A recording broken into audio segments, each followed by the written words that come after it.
What's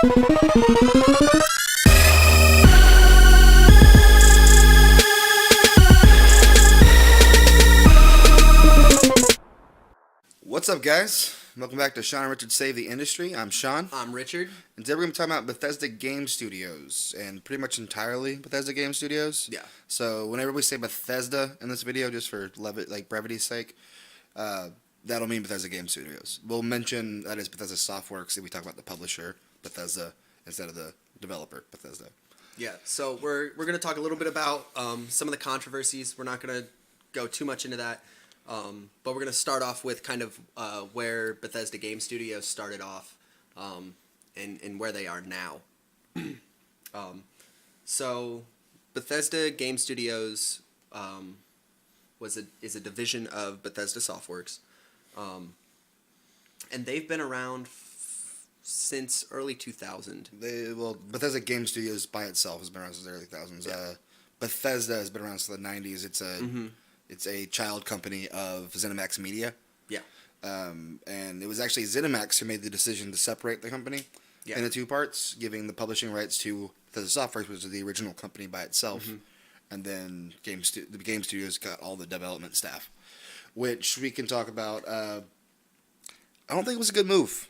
I mean, maybe for like the business side, it made things a little bit, maybe a little bit more streamlined, but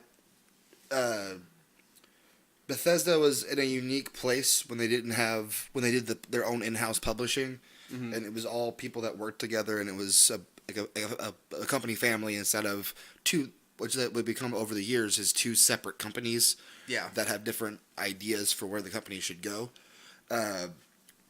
Because, say, like, when Elder Scrolls Arena or Battlespire came out back in the late 90s, they knew exactly what they wanted to do. They knew how they were going to do it, and they didn't have an outside source saying, "Oh, we need to meet this deadline," or "We need to." The first Elder Scrolls game that Bethesda Game Studios worked on when they were their own company was Morrowind, Elder Scrolls 3, and that was in 2000. Well, that released in 2002. Yeah.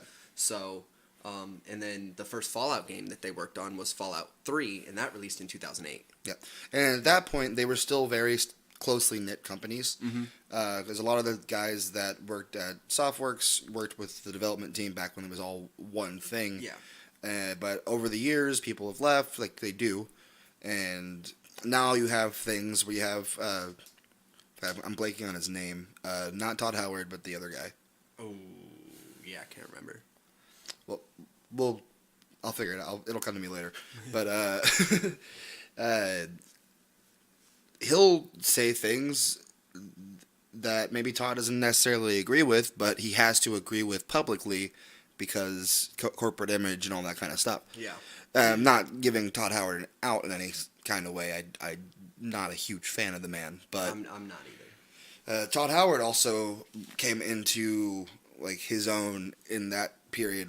He became the executive producer for Bethesda around Morrowind time. Yeah. But he didn't have as much of a hold over the company as he does now in those games, and you can see that in the way the games play. Yeah, if you look back to Morrowind back in 2002, it's vastly different from Skyrim, which released in 2011. Which is more of Todd Howard's baby. Yeah. Yeah, for sure. Morrowind and Oblivion still, they felt more like what you would consider a traditional RPG, but in the Bethesda style. Yeah. You start out as basically nothing. Going into like some dungeons in the starting area in Morrowind was like legitimately like suicide. Yeah. Yeah. You had to really think about what you were going to do in those games. You had to really decide, does this make sense for my character to do? And yeah, because back then you couldn't just continually level based on all your skills. You had you had major skills and minor skills, and leveling up your minor skills did nothing for you. Well, I mean, you got better at those things. I mean, yeah, you get better at those things, but it does nothing for your overall level. Yeah, absolutely. Which increasing your overall level allows you to increase your like stats, like your speed or your stamina or whatever the fuck you're dealing with. But moving forward, you see more and more of those like true RPG features dropping off. Like in Oblivion, you had like less armor options, and then even fewer in Skyrim. Yeah. Less weapon classes in and they'll try Oblivion. to sell you those things, those dumbing downs of the game as like streamlining the game, making it where we could focus more on making. Well, I mean, you can even talk about how in Oblivion you could drop 100 cheese wheels on the ground and knock at the top of a mountain and knock them down, and then be running around the world later and run into one of them. Yeah. Like, this was a cheese wheel I dropped 2 hours ago. Yeah, because they still do. They've used it less and less. They had a clutter engine basically, where all the items that exist in the game, as long as you didn't pull them from a container already, won't despawn because they were already supposed to be on the map. So you're not adding anything to the thing, making it run slower because they were already running, expecting it to be on the map. Yeah, it's just moving. Yeah. And that's not an issue for the way the code was written. But then, like Fallout 76, almost everything's in a container. Yeah, but also you got to remember that it's an online game. Yeah. So having to constantly communicate where 100 cheese wheels are on the map. Well, yeah, I'm not saying you players should is still more difficult. be able to do that, but it makes the games feel emptier. The less you use that clutter engine, the emptier your game is going to feel, because you don't have. Just like in the real world, there's shit everywhere. Like on this table in front of us, we got papers, we got Dr. Peppers, and fucking like all kinds of shit. Yeah. But this doohickey. Yeah. But in a game that doesn't use a clutter engine, either this table will be bare or the things on it will be textures. Like you'll see that in a lot of like indie developed games where oh, there's books on this thing, but you can't do anything to the books. They're actually part of the shelf. Yeah, they're built into it. You can't touch those. Yeah. Which I get in larger games. You can't interact with every single thing. It's just not going to be possible. Not everything should be able to move. It'd be cool if it could, and I'm sure at some point we will get there. We'll have this. A megabyte used to fill a room. Now we have terabyte. We have a terabyte hard drive in the computer right over there. Yeah. So it's not like it's impossible. It's just difficult right now, and it's irritating to see Bethesda moving backwards. Yeah. When they used to be the pioneers for these things. Yeah, and I mean, when you look at even the way that they've handled some of their releases, like coming into just the fact that they've re-released Skyrim so many times. Yeah. That was kind of annoying. It's a running joke. It's a meme that they played into with the Alexa. Yeah. Skyrim, which funny, but also fuck you. Yeah, but now if you look at Fallout 76 and everything that's happened there, I mean, there's just been so much controversy. It makes those jokes that they made at E3 less jokes and more like, oh, haha, eat shit. Yeah, definitely. Like, so now with all the controversy around 76 with, the whole canvas bag scenario, the subpar launch of the game, continued problems with their engine.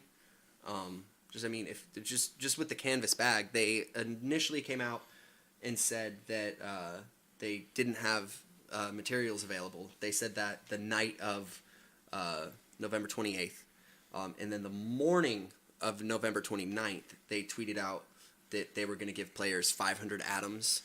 Which is the in-game currency equal to about $5. Let's stop for a second to say, if I'm sure at this point most people either have or haven't taken this deal. If you're still on the fence about this, don't do it, because legally, if you accept the 500 atoms, they no longer are required to reimburse you in any way. You accepted a reimbursement for the thing. So legally, don't take it. It's a trap. They're trying to trap you into. Don't take the atoms. File a claim with support, and you will get your canvas bag. Yes. They tweeted that out on December 3rd that they're finalizing production on the canvas bags, and that if you put out a support ticket before January 31st, you will be able to get a canvas bag when they're available. Which, who knows when that'll be? It could end up being 6, 7, 8 months. And the annoying thing about sometimes them saying, "Oh, we couldn't source the material," I know you know what I'm talking about. What I'm getting to here is, so they had a showcase for the game in West Virginia, where they invited a bunch of YouTubers and other like streamers and stuff like that, and they gave out goodie bags.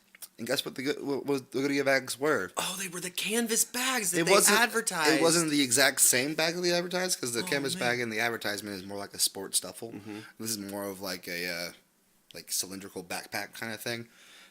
But it was fully canvas. It had these really cool like magnetic straps that looked like buckles. It was a really high quality looking bag. It had like a nice interior lining, all kinds of stuff. Yeah. And they gave those away for free. Yep. For free to a bunch of YouTube. Like, no hate towards YouTubers. They accepted an invitation, went and did a thing, and they were given a thing. It's nothing against them. No, it's not on them at all. They did nothing wrong.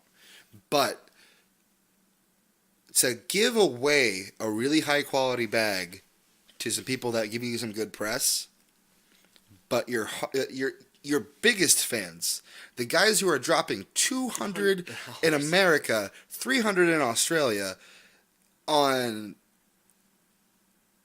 this like a collector's edition that most like I don't say most, but I'm not entirely sure that most gamers wouldn't, but I know I wouldn't buy a collector's edition for a game that like it's like my favorite franchise.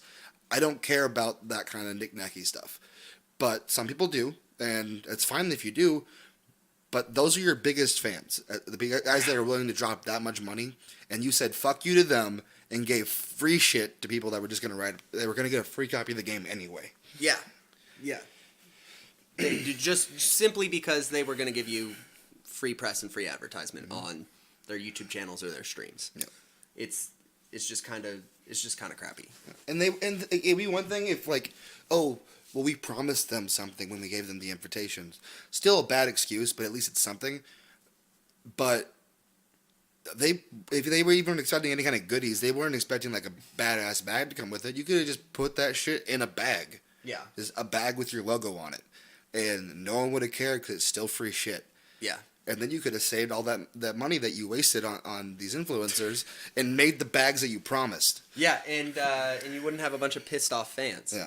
A bunch of pissed off fans. And they're just going to continue to get pissed off the longer they have to wait on their like canvas bag. Like I said, I would have never bought it. One, because I had no interest in playing Fallout 76 until we started making this show. And two, because I just don't buy collector's editions. But I'm mad for the people that bought these things. Oh, yeah. Like, you spent, in some cases, like, all of your like, extra money for the month on a thing that you were promised and then got trash. Yeah, it was a like $10 nylon bag. Those nylon bags, if you haven't seen any pictures of them, you know those like bags that you'll reusable bags you'll buy for like groceries at grocery the grocery stores? store? Yeah, it's basically the same material, and that shit falls apart so fast. Yeah, you get like, I don't know, like 12 uses? Yeah. Maybe? And it's annoying. It really is. And moving on from the like cultural shit that they do, let's talk about the technology of Bethesda. Oh man, so there's some controversy over whether or not their engine is actually bad.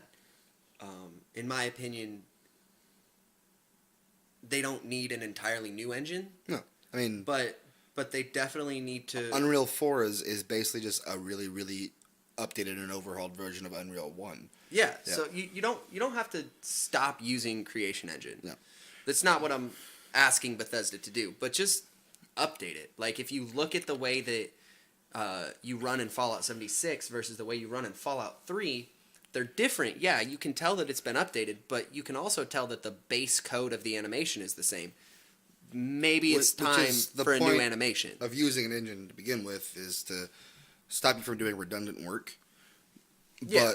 But when you're looking at things like the game-breaking amount of glitches that happen in Bethesda games, the fact that graphically they're honestly a couple years behind. They used to be able to get away with it because like having these glitches and stuff like that, you would be okay with it because of the fact that no one else was making Bethesda-like games. Yeah. Like, open world RPGs were pretty much they were the only people that made them.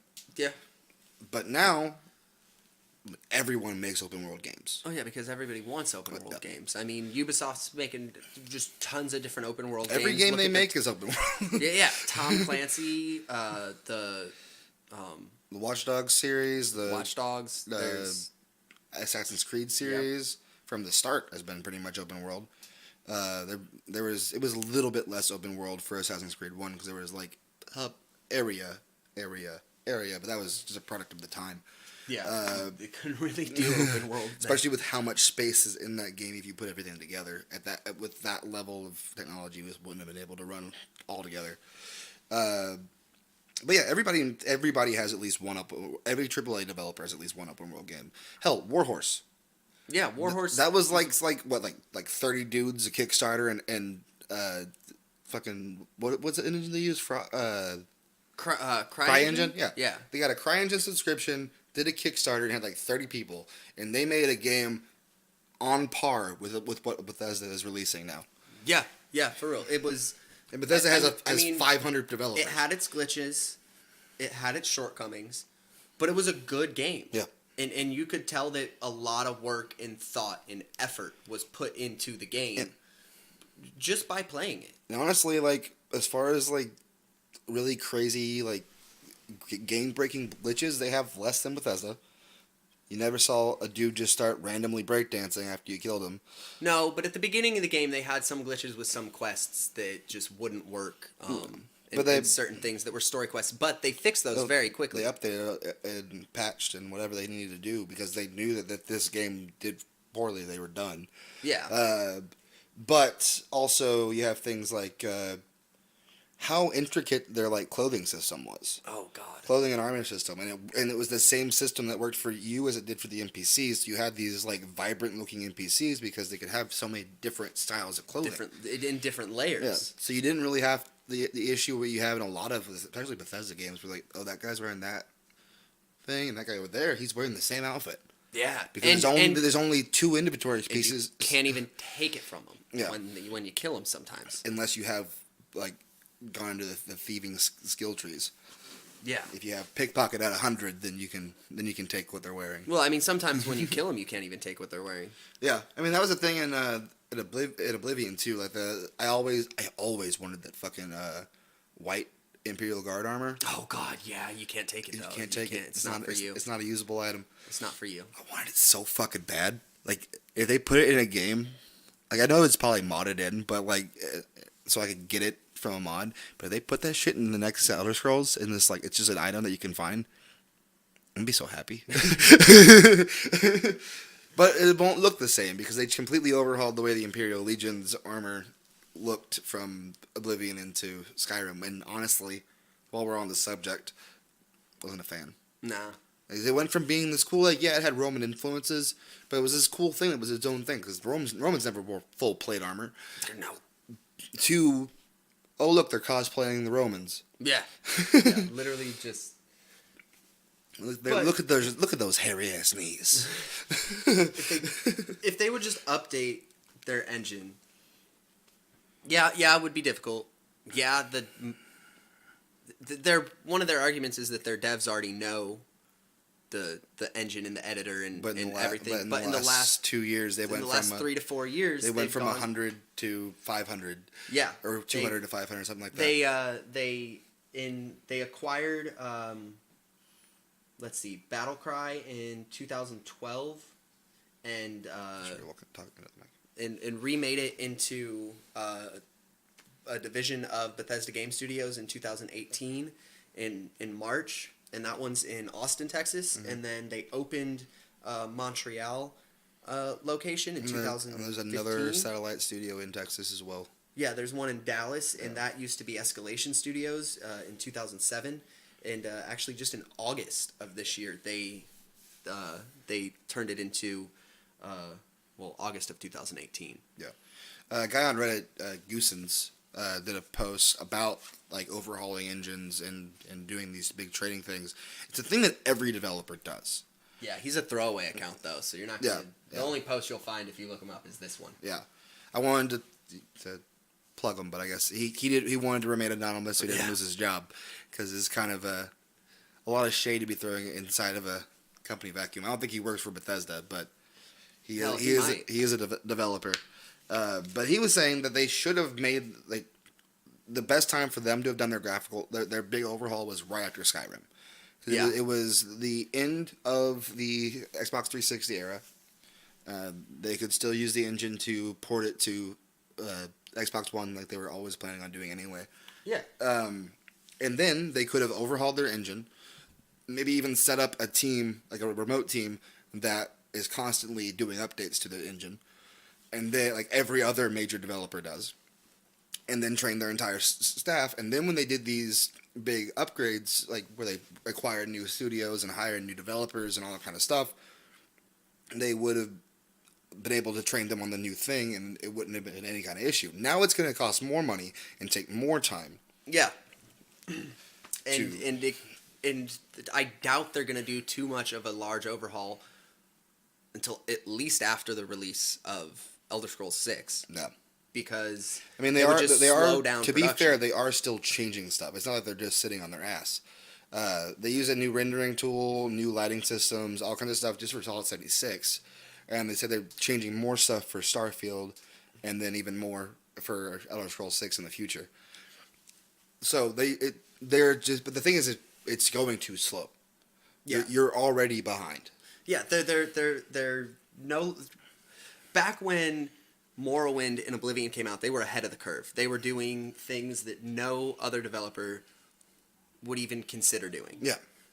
They were taking risks that no one else would have taken. Yeah. And then they made these expansions because of the increased demand for the type of games they were making. But now with the guy that we're talking about, the game dev, he actually has used their engine, he said, and it takes forever to build cities and towns with. Yeah, it's got a modular system and for interiors, which only works when you use the loading screens to go into. Yeah, so when you're not using the loading screens and you're trying to build these cities and towns, it takes forever. That is why every single city in a Bethesda game is like 6 buildings. Yeah, and then I mean, Windhelm is supposed to be one of the biggest and most storied cities in Skyrim, and it's got like 8 buildings in it. Yeah, yeah, and then they constantly have to use workarounds. It's why their code's messy. It's why every single time a Bethesda game is released, within 2 weeks there is a mod out for the game that is a modder's overhaul of the game so that it runs more smoothly. Yeah. You literally, somebody that doesn't even work for Bethesda goes in and cleans up their code and then puts out an unofficial patch. I think because Todd Howard, when he was making excuses for why they don't completely overhaul Creation Engine, he said that our modders are already really used to using Creation Kit, so that makes me think as a consumer that you are counting on the mods to fix your game. Yeah. It's a free patch. I didn't have to pay anybody to do it. Yeah, you're counting on your consumer to fix their own shit. Yeah. It's like, hey, I'm gonna sell you this washing machine that's gonna kind of work, but it's gonna be real weebly wobbly. You could just fix it though. Yeah. I know that you know how to fix it because the last washing machine we sold you fixed. Yeah. So you can just fix this one too. It'll be fine. But yeah, that's a lot of the issues with Bethesda right now. Just kind of so we don't end this entire video with just bitching. We do still love you, Bethesda. We don't trust you right now. No, we don't. Get your shit together. Yeah, but you still have made some of the best games of my childhood, and you're a big part of who I am as a person. Just because of the games that I've played and how those games have affected who I am. I want you to do well. That's why I'm doing this. That's why we decided to sit down and fucking berate you for 20 minutes. Yeah, because you need to realize that you're pissing a lot of people off that you don't want to piss off. Because this is how you make money. Without us, the gamers, not us specifically, but the gaming community as a whole. Yeah, they'll survive without the two of us. Yeah, they'll be fine without me and without our $120. But you keep pissing off the entire gaming community. You keep being behind technologically. You will go away. Just like Obsidian. Just like when I think Obsidian's still around. Black Isle was what I was thinking. Just like Black Isle. Yeah, I was about to be like where you got Fallout from. Yeah, I was about to say Obsidian's putting out a game. No, Obsidian is still around. I always confuse them because they were originally like a lot of the same developers. But anyways, as always, check the links. We got all of our claims linked, of course, and also my Twitter and the account's Twitter. I'm trying to get him to Twitter. I don't. He's not a twit. I don't tweet. I don't do He's it. a twat, but he's not a twit. But anyways, we'll see you guys next week with another video. Hopefully you like this one. Later.